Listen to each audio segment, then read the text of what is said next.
kelompok kelima, yaitu manusia, keragaman, dan kesetaraan. Manusia adalah makhluk yang diciptakan dengan kesempurnaan dalam cara berpikir serta caranya untuk mengendalikan diri. Manusia diberikan nafsu juga hasrat, yaitu hasrat untuk mencapai tujuan dengan memenuhi syarat untuk menjadi manusia yang berkarakter. Manusia sebagai makhluk individu dan makhluk sosial.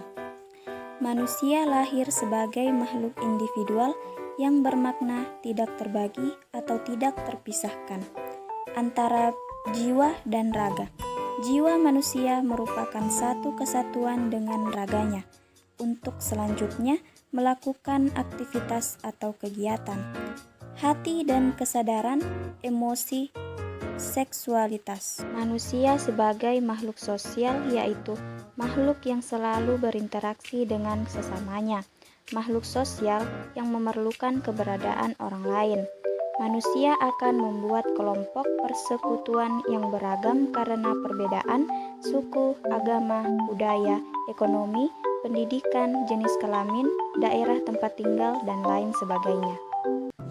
Keberagaman adalah suatu kondisi dalam masyarakat yang terdapat banyak perbedaan dalam berbagai bidang. Perbedaan dapat terlihat dari suku, bangsa, ras, agama, sosial budaya, dan lainnya. Bentuk keberagaman di Indonesia. Yang pertama, suku. Indonesia memiliki banyak sekali suku.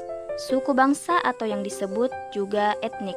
Etnik dapat diartikan sebagai pengelompokan atau penggabungan orang-orang yang memiliki satu keturunan. Selain itu, kelompok suku bangsa ditandai dengan adanya kesamaan budaya, bahasa, agama, perilaku, atau ciri-ciri biologis yang dimiliki. Setiap suku bangsa mempunyai ciri atau karakter tersendiri, baik dalam aspek sosial maupun budaya. Yang kedua, agama. Indonesia adalah negara yang religius.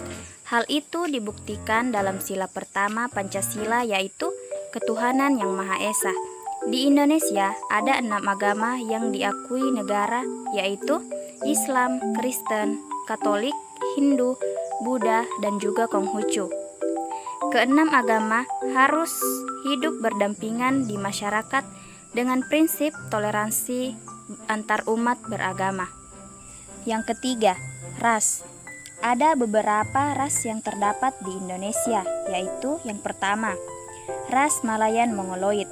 Ras ini berada di Sumatera, Jawa, Bali, Nusa Tenggara Barat, Kalimantan, dan Sulawesi. Yang kedua, ras Melanesoid. Ras ini mendiami wilayah Papua, Maluku, dan juga NTT atau Nusa Tenggara Timur. Yang ketiga, ras Asiatik Mongoloid. Ras ini tersebar di berbagai wilayah di Indonesia seperti orang Tionghoa, Jepang, dan Korea. Serta ada juga ras Kaukasoid. Ras ini yaitu seperti orang-orang India, Timur Tengah, Australia, Eropa, dan Amerika. Bentuk keberagaman di Indonesia yang keempat yaitu sosial budaya. Beragamnya suku bangsa serta kekayaan budaya Indonesia seperti bahasa, rumah adat, upacara adat, dan seni daerah. Yang kelima, anggota golongan. Dalam masyarakat multikultural, keberagaman golongan bisa terjadi secara vertikal dan horizontal. Dalam golongan vertikal, terdapat hierarki lapisan atas dan lapisan bawah yang cukup tajam, seperti contoh, status sosial, pendidikan, jabatan, dan sebagainya. Sedangkan yang secara horizontal, biasanya anggota golongan setara dan tidak ada hierarki. Namun, hal ini mengakibatkan banyak yang merasa anggota golongannya paling benar, sehingga merendahkan anggota golongan lainnya, contohnya agama, idealisme, adat istiadat, dan sebagainya. Toleransi dalam keberagaman. Toleransi adalah suatu sikap yang saling menghargai dan menghormati antar individu atau kelompok di dalam masyarakat. Meskipun terdapat perbedaan di dalamnya, baik itu perbedaan pendapat, pandangan, agama, ras, budaya, dan perbedaan lainnya. Sikap dan perilaku toleransi terhadap keberagaman masyarakat merupakan kunci untuk meningkatkan persatuan dan kesatuan serta mencegah proses perpecahan masyarakat, bangsa, dan negara Indonesia.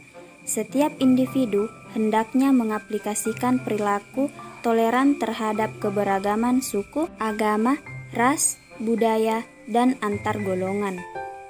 Bentuk toleransi dalam keberagaman. Yang pertama, menghormati dan menghargai hak dan kewajiban orang lain di dalam masyarakat yang majemuk. Misalnya, hak dan kewajiban dalam beragama dan menjalankan kegiatan agamanya. Yang kedua, saling membantu dan tolong-menolong sesama manusia sebagai makhluk sosial tanpa membeda-bedakan. Yang ketiga, menghargai dan menghormati kegiatan umat beragama yang berbeda. Kesetaraan. Kesetaraan manusia bermakna bahwa manusia sebagai makhluk Tuhan memiliki tingkat atau kedudukan yang sama. Semua manusia diciptakan dengan kedudukan yang sama, yaitu sebagai makhluk mulia dan tinggi derajatnya dibanding makhluk lain. Kesetaraan sosial adalah tata politik sosial di mana semua orang yang berada dalam suatu masyarakat atau kelompok tertentu memiliki status yang sama.